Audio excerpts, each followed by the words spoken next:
You might want to avoid going too deep into cryptocurrencies that you can't earn off of actively.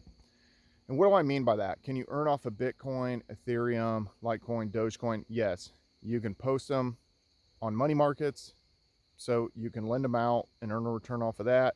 You can borrow against it and then earn on the borrowed coins.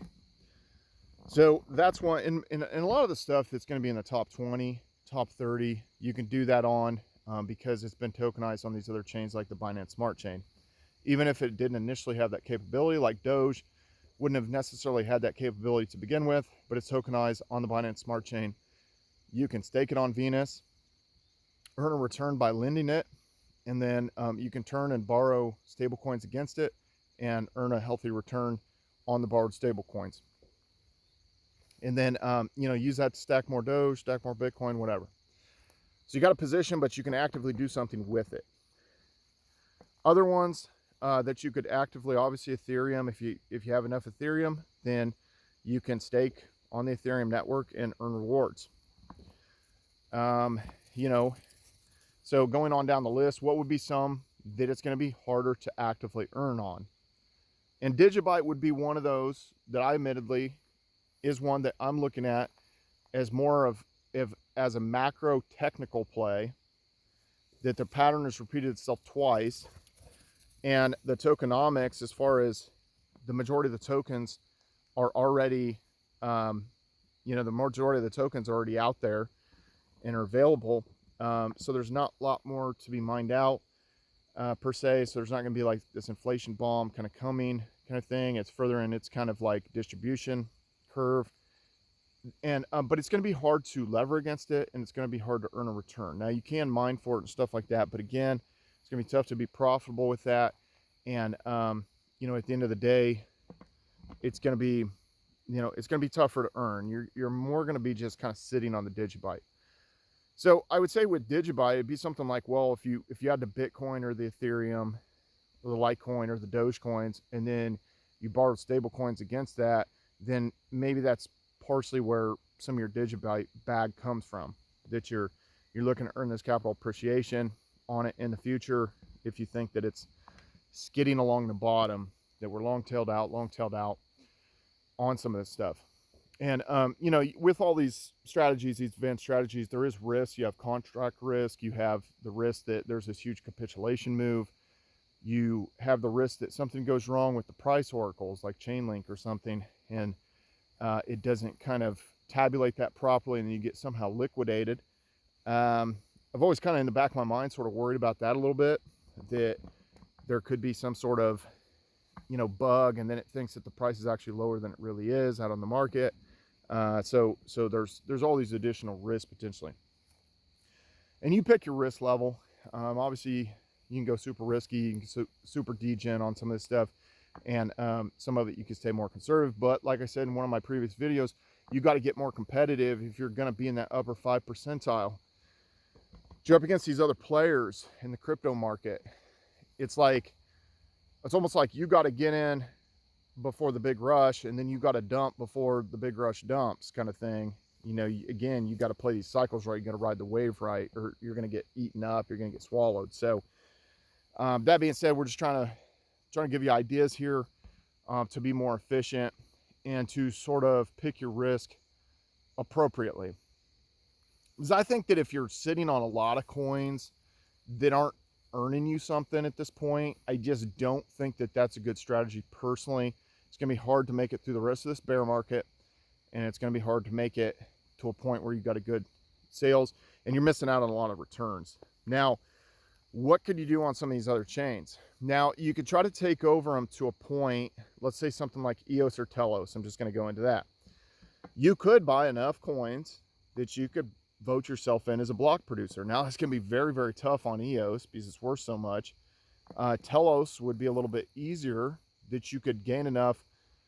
If you bought in a significant fraction of what's out there on the chain, you could vote yourself in as a block producer, and then you're going to earn that return. Or you could just buy enough and then earn like 14% on the resource exchange, the REX. So there's those strategies. Or you could be over on the EVM side, and you could be on Omnidex, and you could earn some kind of reward, you could earn some kind of reward on there by lending out or by participating in some sort of farm or this or that. So I just think that these little bit more fully formed ecosystems make a lot more sense, that where you can earn additionally, you can come up with additional strategies so you're not just sitting idle, just sitting on a bag. Now, more active ones that you could be, I mean, you can go passive or you can go active on the Steam, Hive, D2, Blurt. All those you can be active or you can be passive. Some people just do vote bots where they just, you know, auto vote certain people and they earn the curation awards. That's passive. You know, or you can you know, delegate your power to some other voting bot thing, and then you're earning off of that. You're getting payouts. You can be more active, getting in there, putting up content like I do, and you know, interacting with other people on those blockchains. So you can be active and try to you know, get more rewards, essentially, you know, stack your bags higher and higher. So that's one of the things that I've said before, is nobody's bags are really kind of big enough, because it's all relative. My bags aren't big enough. Your bags aren't big enough. You're never going to say, oh, I had too many Bitcoins. I had too much Ethereum. I had, you know, too many Litecoins, too many Dogecoins. Nobody ever said that. That's stupid.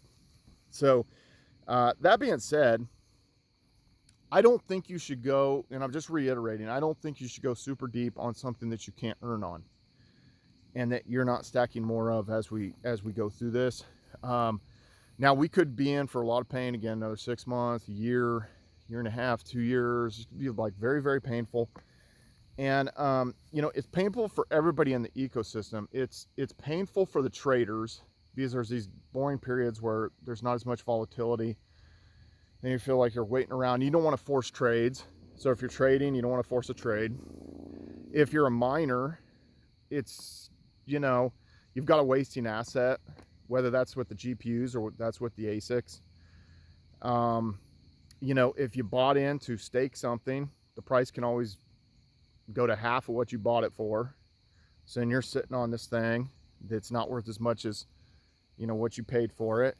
There's always that risk. And at this period of time, you should be really kind of looking for these long tails and stuff that seems like it has enough community support. There's enough going on with it where you can, let's say, take a decent position in it and build over time and continue to earn. And then the bottom's not going to fall out. Some of the stuff that has went down 95% of its value from the peak, could it go down to 98% or 99% of its value? It could, certainly could. I've seen it many times. You know, blockchains like, you know, cryptos have lost that much, and you know, it certainly can be devastating. And then I've seen projects die that it's like, you know, even stuff that was more active a year ago, you come back a year later, it's like, where is everybody? Why is nobody in the Discord? Nobody's in the Telegram. You know, this stuff goes into a dormant state. But I'll say with Doge, when I bought my last kind of final bigger bag of Doge, one of my final buy-ins was actually in December of 2019. With it, I just remember getting on Reddit, and it was just, there was hardly anybody out there. And I was talking in regards to the baseball team, and, you know, there was maybe 6 or 7 people that were like, yeah, you know, this sounds like a really good idea. I'd like to get behind it too, blah, blah, blah, this whole thing. But it was just very, very meager, you know, response, because nobody was hardly on Reddit. People weren't looking at it. Again, you've got to get in when these other people are asleep. They're not looking at this stuff. They think it went away. They forgot about it. They don't really feel any kind of urgency. You need to have the kind of urgency of the women in World War II that showed up at the docks to find a man, because 200,000 men had died in World War II, and these dudes were coming back on the ships from the Pacific Theater, and they had an urgency that was far greater than the women now. So you got to have that kind of urgency here for some of these coins and some of these projects, and you're going to have some reservations. I've had some reservations here lately about some of these projects where I'm like, is it going to survive? Because I've put in work before on different projects that didn't really survive. You know, a few that I'll mention is like Bear Shares, was this like clone of like Steam and Hive or whatever. And, you know, it basically didn't survive. Wiku was another. It didn't survive. It was never really traded on anything.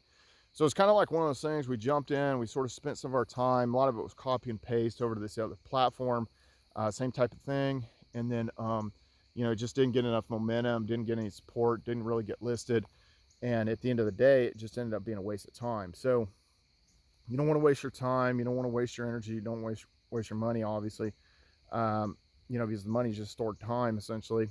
So at the end of the day, I think that the ability to earn off of some of these projects is you want to have the ability to continue to stack or do a more advanced strategy. Otherwise, it's just to go super deep in something that you can't actively earn additional on. The tokenomics are right for that. I just, you know, I'm just not liking that as we're going into this next kind of, you know, obviously this next bull market eventually that we'll get into.